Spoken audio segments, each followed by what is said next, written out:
on nous le présente. Vous savez, l'ennemi a une façon de diluer les choses.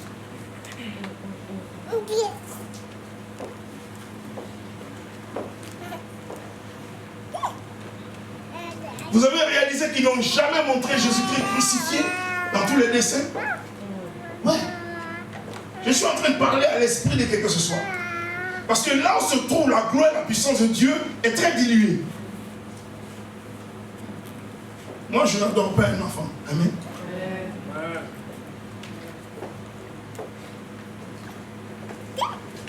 Je suis convaincu que quand ce petit Jésus vivait, il a dû avoir des petits amis qui ont dû le frapper. Oui, on a dû souvent le ramener à l'ordre. Non? Marie pouvait lui dire, tu ne fais pas ça. Ah ouais. N'oubliez pas que c'est un enfant. Il est certes Dieu, né de Dieu, mais là, quand on le regarde en train de courir dans les rues de Jérusalem, là, c'est pas Dieu qui court. Ah non. C'est pas Dieu qui est dans les couches. Vous voyez, donc ce soir on va déplacer parce qu'il s'agit de Jésus dont le nom est élevé. C'est cette révélation dont tu as besoin. Ma fille, tu as compris maintenant? C'est simple. La Bible dit que Jésus, le Christ, qui a été crucifié, Dieu l'a ressuscité et Dieu l'a glorifié. Il lui a donné un nom qui est élevé au-dessus de tous les noms. C'est Jésus-Christ crucifié, ressuscité et glorifié. C'est le Christ glorifié qui a reçu le nom. Amen. D'ailleurs, Philippiens 2 nous dit au nom de Jésus-Christ. Matthieu dit Jésus. Mais Philippiens dit au nom de Jésus. Est-ce que quelqu'un comprend? C'est Jésus glorifié qui reçoit ce nom-là. Alléluia. Dieu lui donne donc le nom de Seigneur. Le nom de Jésus-Christ glorifié, c'est Seigneur. Et c'est un nom que Dieu lui a donné. Pourquoi? Dieu le dit. On donne à ce Jésus crucifié, ressuscité et glorifié le nom de Seigneur. Pourquoi? Qui lui a donné ce nom? C'est Dieu. Ce n'est pas les hommes. Le nom de Jésus à Matthieu a été donné par ses parents. L'ange leur a dit, on va l'appeler Jésus. Celui qui va délivrer son peuple de ses péchés. Vous comprenez? Mais le Jésus crucifié, ressuscité et glorifié, celui qui lui donne ce nom-là, ce n'est ni Joseph, ce n'est ni Matthieu, ce n'est ni Marie, c'est Dieu lui-même. Amen. C'est Dieu lui-même. Et Dieu a une raison pour laquelle il donne ce nom. La Bible dit c'est simplement parce que non seulement il s'est humilié, mais il a obéi jusqu'à la mort. C'est une récompense directe d'avoir ce nom pour l'œuvre qu'il a posée. Maintenant, qu'est-ce que Dieu veut que ce arrive? Il ne lui a pas seulement donné un nom pour que ce soit un nom vide, non.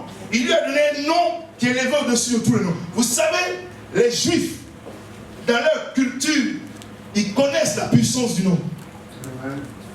Ah ouais. Et vous, dans votre culture, vous savez que l'autorité et le pouvoir est rattaché au nom. Tout le monde le sait. Ah ouais. Vous êtes dans la culture des hommes et des Hébreux, un nom vient avec deux choses.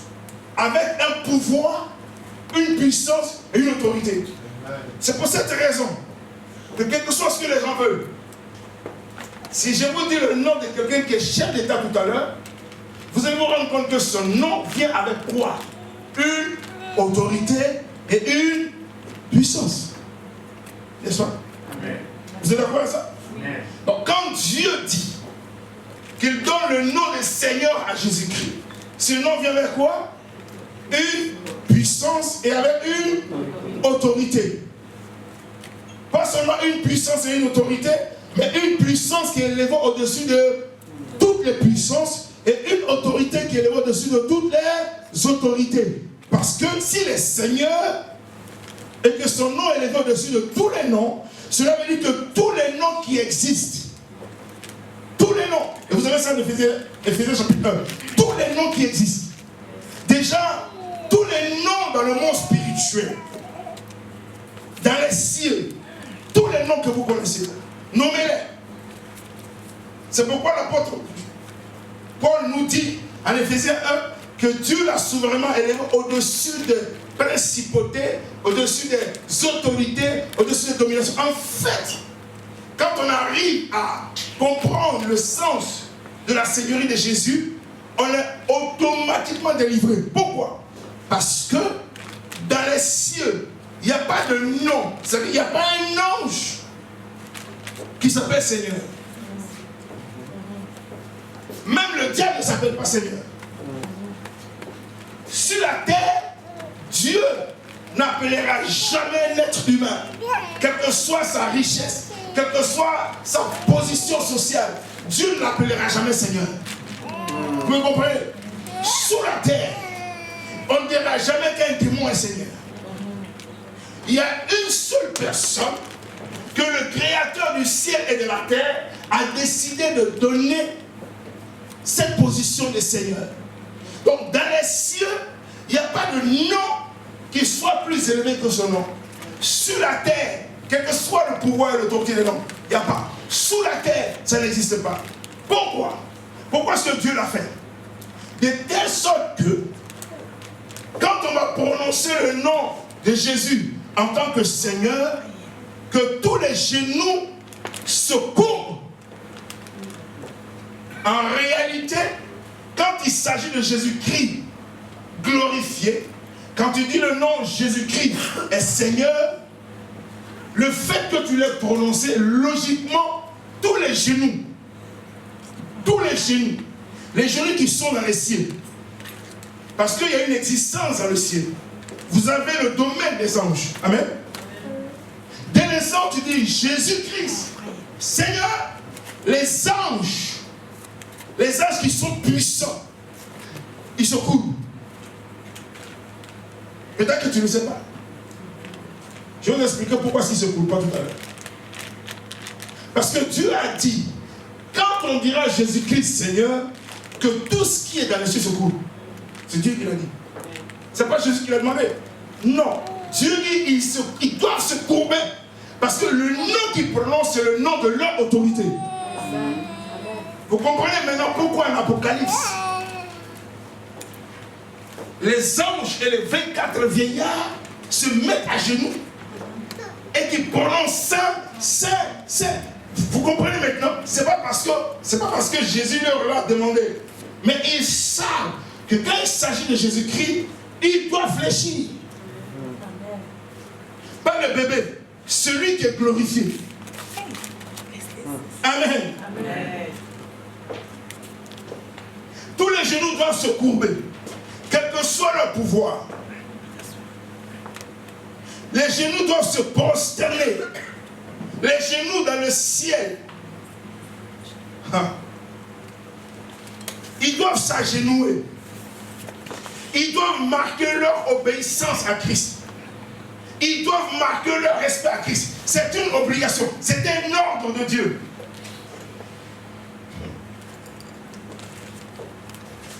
Quand on arrive sur la terre, les genoux doivent fléchir. Je vais vous le montrer tout à l'heure. Vous voyez, quand on arrive sur la terre, que quelqu'un dit Jésus-Christ est Seigneur, les hommes doivent fléchir les genoux. Y compris les chrétiens. Pourquoi? Parce que Dieu n'a pas dit seulement qu'il faut que les genoux se coulent dans le ciel. Il dit aussi sur la terre. Quand on arrive dans les abîmes, en enfer, où il y a les gros démons, dès qu'on dit Jésus-Christ est Seigneur, tous ces démons doivent s'agenouiller. C'est un ordre de Dieu.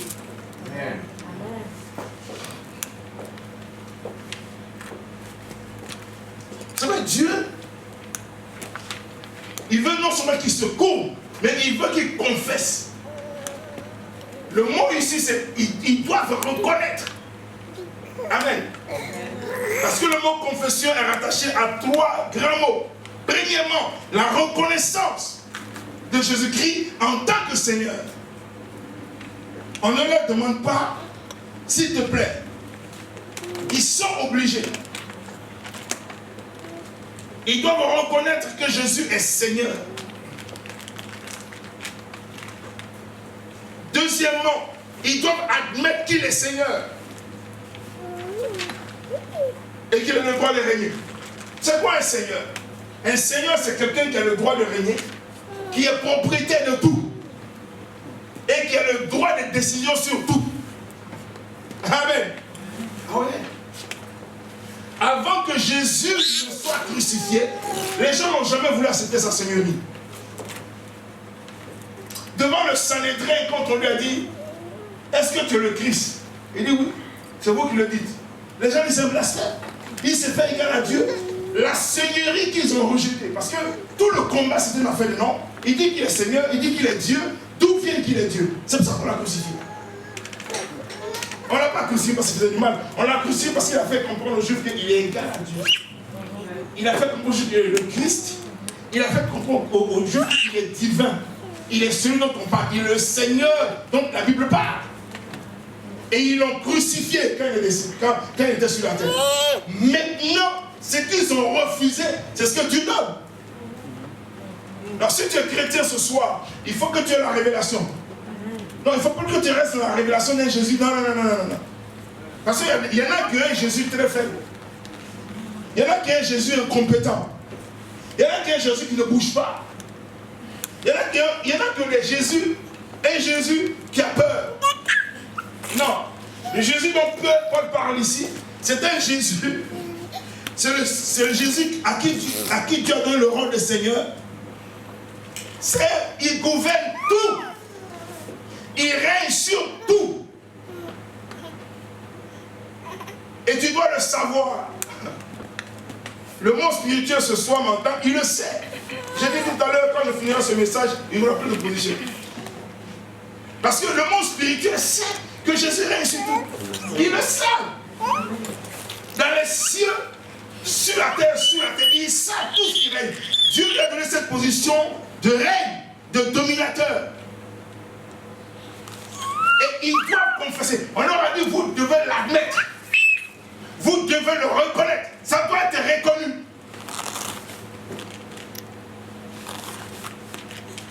Ça doit être reconnu. Toute langue doit affirmer. Hein? Toute langue doit énoncer avec force que Jésus-Christ est Seigneur. Avec conviction. Quand je vous dis ce soir Jésus-Christ est Seigneur, je veux le faire avec conviction. Amen. Et on verra si les genoux ne vont pas fléchir. Amen. Amen. Parce que c'est ce qui fait la différence. Toute langue doit être d'accord. Quand Dieu dit que toute langue doit confesser, il veut que toutes les langues soient d'accord. Sans discussion. Amen. Ah ouais. Sa seigneurie consiste à être d'accord qu'il est Seigneur sans discuter. Chaque personne, chaque démon, chaque ange doit accepter cette vérité. Parce que c'est Dieu qui l'a dit. Vous voyez? Si je dis que Jésus-Christ est Seigneur et que moi-même je n'accepte pas sa domination, il y a un problème. Je vais vous expliquer pourquoi est-ce que on est bloqué. Pourquoi est-ce que le chrétien vit la vie misérable actuelle? Parce qu'il est impossible d'appartenir à Jésus-Christ Seigneur et être dans un état de dominer. Quelqu'un me comprend? Qui sait ici que les chrétiens sont très dominés? Ils sont dominés par le monde spirituel, ils sont même dominés par le monde physique, ils sont dominés par beaucoup de choses.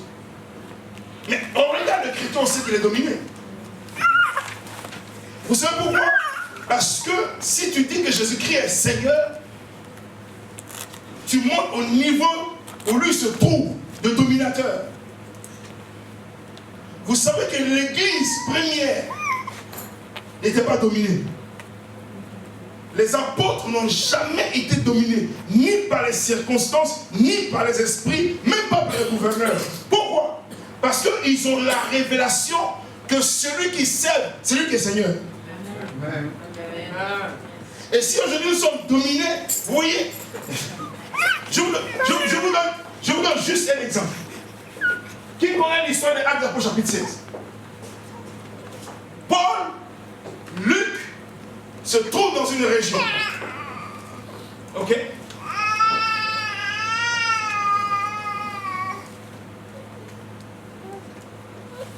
Chaque fois qu'il sort, il y a un démon qui parle au travers d'une femme. Ces personnes sont des serviteurs de Dieu. Ils vous annoncent la voie de la vérité. Écoutez-les. Il dit la vérité, n'est-ce pas? La Bible dit Paul est sténié par cette femme, s'est tourné vers elle et dit au nom de Jésus-Christ.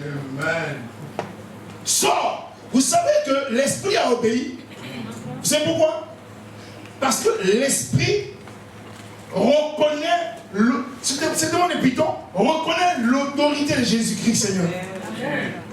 L'esprit qui a cette femme, c'est que l'homme a été déjà donné de fléchir les genoux toutes les fois qu'on invoquera ce nom. Est-ce que vous comprenez? C'est pour ça que l'esprit est sorti. Maintenant, la même histoire va se passer dans le temps qui vient. La Bible dit à 7 fils d'un homme qu'on appelle Sheba, qui étaient sacrificateurs. Eux, c'était des gens qui disaient les bonnes aventures. C'était des occultistes. Ils ont attrapé quelqu'un et ils lui ont dit, un possédé, au nom de Jésus-Christ, que Paul prêche, nous t'ordonnons de sortir. Et le démon leur a dit, Jésus, moi je le connais.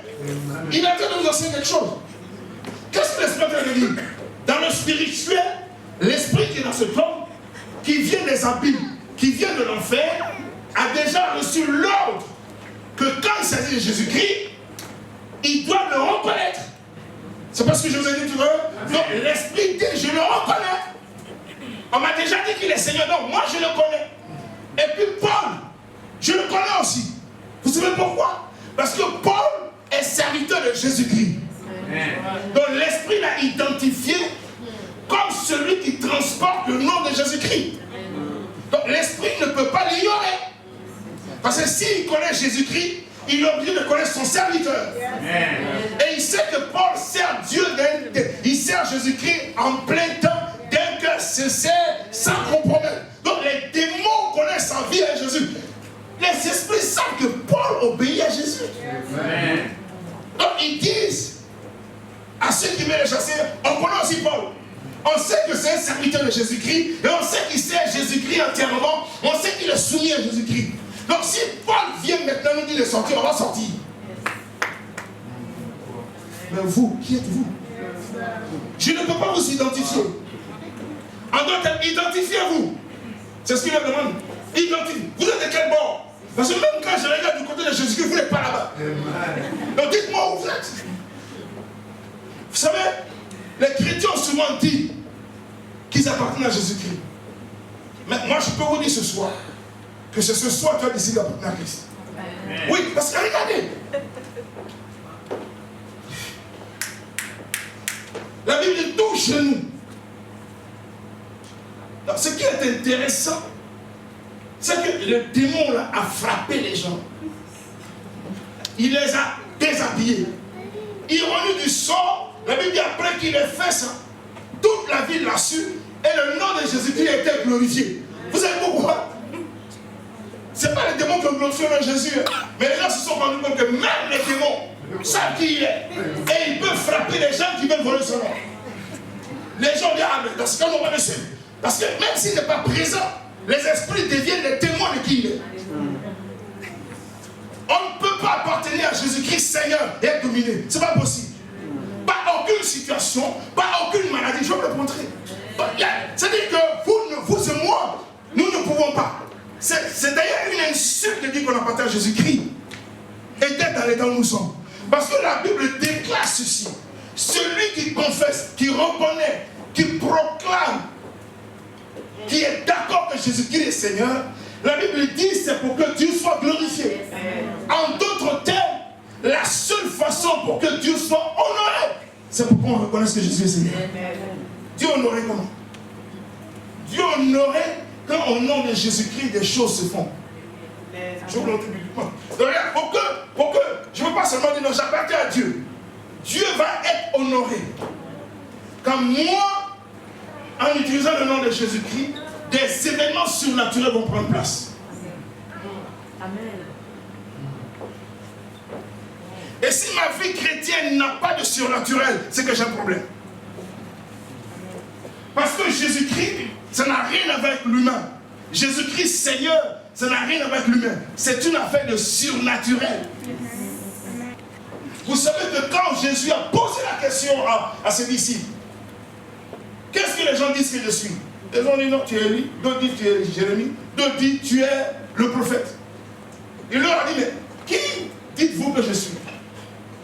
Pierre s'est levé et dit tu es le Christ, le Fils du Dieu vivant. Regarde ce que le Seigneur lui dit. Il dit tu es béni, fils de Jean ou de Jonas. Ce n'est pas autre chose qui te l'a révélé, mais c'est Dieu. Je t'ai révélé mon Père. Là, regarde ce qu'il dit à Pierre. Il dit je vais te donner les clés du royaume de Dieu. Et tout ce que tu liras sera lié dans les cieux, sur la terre. Tout ce que tu vas délier sur la terre sera délié dans les cieux. C'est pas ce qu'il a dit? Vous avez déjà lu ça? Quelle est cette clé? Jésus n'a pas dit une clé. Il dit je te donne les clés. Est-ce qu'il a remis les clés à Pierre? Non.